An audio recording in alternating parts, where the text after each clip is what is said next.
We'll just have a comprehensive look at the people with us today. Of course, today we have lots of newcomers from Egypt and from different countries. I can see Turan. How are you, Turan? Welcome, Turan. Oh, hello, hello, Saleh. hello.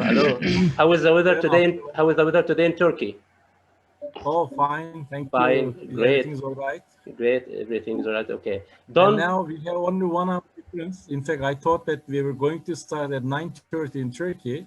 Yeah. Then my wife warned me that now, because of the summertime, there is only 1 hour difference. Yeah, so, that's it. I'm going a bit late. Okay, never mind. All the time you are welcome, whether it is an hour or whatever it is. You are welcome all the time.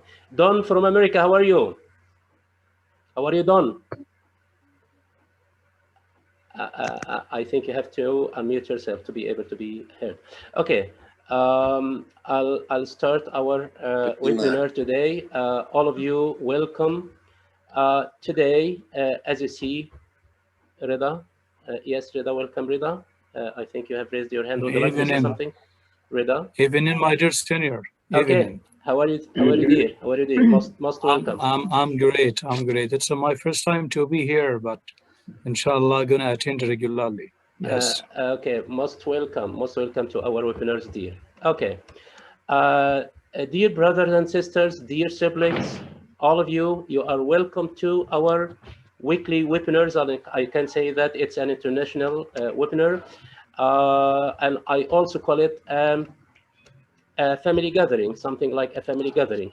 So we are all brothers and sisters, we are siblings, and you are all of you are most welcome to our webinars. Today, and under the auspices of Mr. Ali Abdurraouf, Ministry of Education Under Secretary, Mr. Hatim Anan, the Qahliya Inspector General, Mr. Muhammad Abdelrazik, Mudariya Senior Supervisor, I am Saleh Rashad, Language Schools and Experiential Schools Supervisor of English. We are all happy to welcome you to our weekly professional development webinars. And today, I guess we have a nationally famous presenter. Nationally famous presenter. Would you please, all of you, mute yourself, please. All the people, please mute yourself. Okay.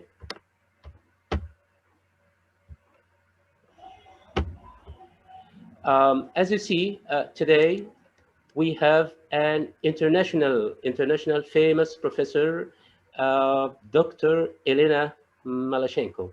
I guess I'm pronouncing the name in a correct way, Elena? Do I pronounce it correctly? Yes, it's okay. That's okay. Okay.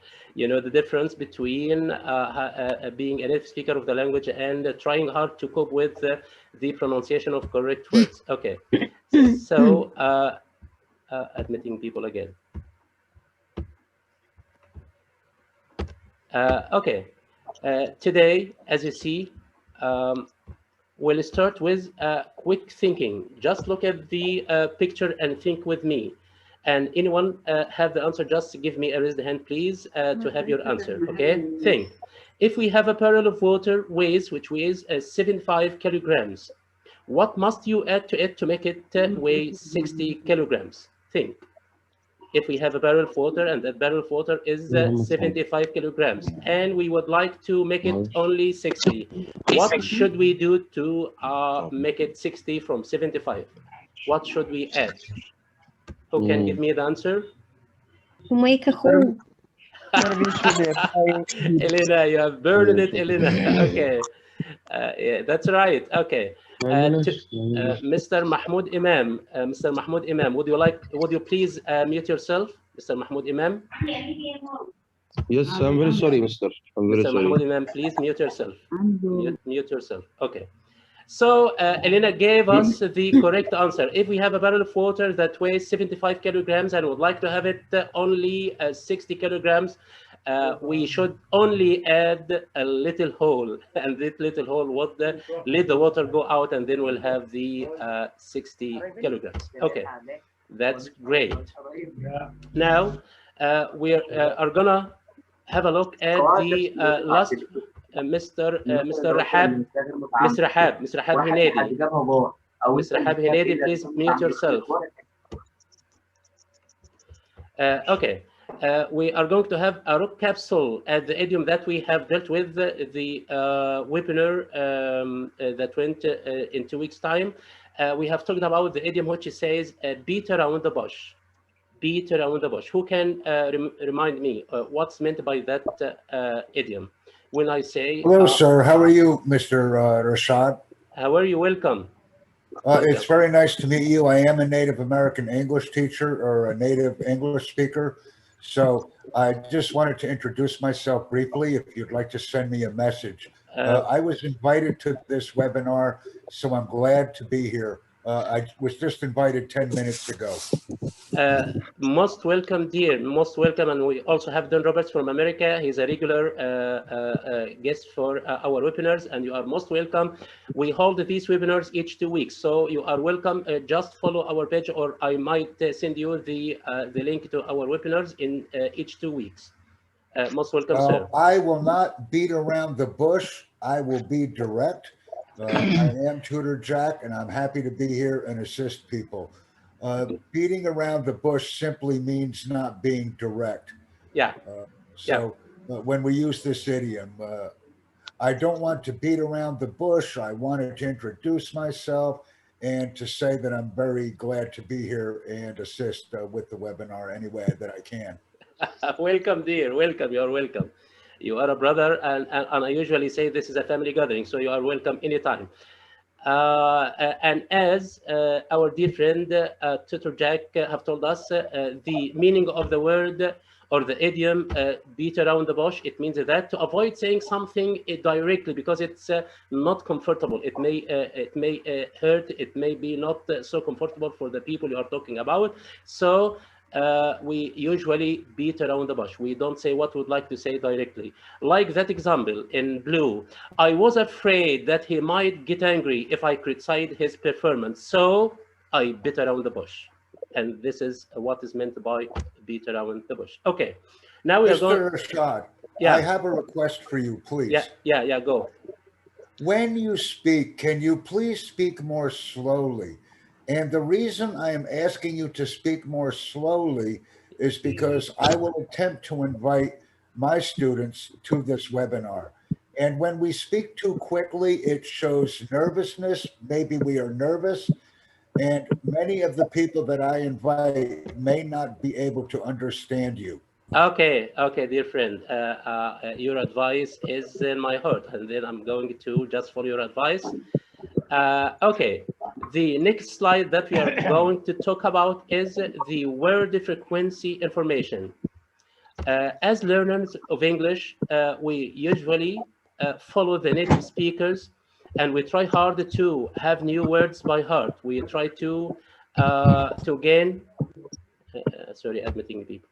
Okay, we try to gain new words every day to be able to use the language correctly. So if we are trying hard to gain new words every day, we have to pay attention to a terminology which is called the frequency of using the words. And what is meant by that? If you are using different types of dictionaries, for example, look at this table I'm pointing to, LDOCES. This is abbreviation for Longman Dictionary of Contemporary English Edition 5. If you use this dictionary, Longman Dictionary, next to some words you will find W1, W2, and W3. And what's meant by that? It means that if the word has the symbol W1 next to it, it means that this word is among the first 1,000 used words in a native speaker's language. So it's very important to be taken by heart. If the word has a symbol W2, it means that this word is amongst the second 2,000 written words in a native speaker's language. So it is not as much as important as the one with W1, but still it's very important. The S1, S2, S3 are the same, but S is abbreviation for spoken words, W for written words. So if you are using a dictionary, you have to pay attention to the words that you are memorizing. Are they a W1 or a W3? W1, they are very important. They are very important in using the language. They are standard. To be understood well, you have to learn these words. The words that have the symbol W3 are not so important as W1. This is for the Longman dictionary. People who use the OALD, which is Oxford Advanced Learners Dictionary Edition 7. This dictionary, Oxford Dictionary, uses the symbol of the K. If you see the K symbol next to the word, it means that this word is amongst the most important 3,000 words. So, of course, this is a very important word to be taken by heart. Another dictionary, some people use the CALD, which is Cambridge Advanced Learners Dictionary Edition 3. Next to the words, you might find, yeah. You might find the letter E next to the word. You may find the letter I or the letter A. Letter E means that this word is essential. It's very important. Letter I means that this word is improver to use the language. And the letter A means that this word is advanced. The last dictionary that you might be using is MED2, which is Merriam-Webster English Dictionary Edition 2. This dictionary uses the symbol of stars. Instead of W and S, instead of the K, instead of the letters E, I, and A, the dictionary uses stars. If you find a word and which has 3 stars next to the word, it means that this word is amongst the first 2,500 most common English words. If the word has only 2 stars, that means that this is a very common word. And if it is only 1 star, it's a fairly common word. So why I'm talking about that? Because sometimes while we are learning our language and we are trying hard to cope with the native speakers, you know, sometimes we have words by heart, and when we speak to a native speaker, they don't understand us. And why don't they understand us? Because we are not using the words that are most frequently used as written or as spoken. So it's very important. Sir, Mr. Yeah. Rashad. Yeah, go on. Mr. Rashad. Yeah, welcome, Mr. You just mentioned that the reason people do not understand us is because of word frequency. Yeah. I would like to remind you, the reason that native speakers do not understand non-native speakers is because many times they speak too fast. Yeah. Please consider speaking slowly because this is so important, sir. I'm asking you to speak more slowly, to enunciate the words more correctly, and we can learn native American English or British English very effectively if we simply slow down. Yeah. I recommend slowing down, sir. Please. Oh, okay, sir. Okay, sir. Because I am a native English speaker and I am having difficulty understanding you. Okay.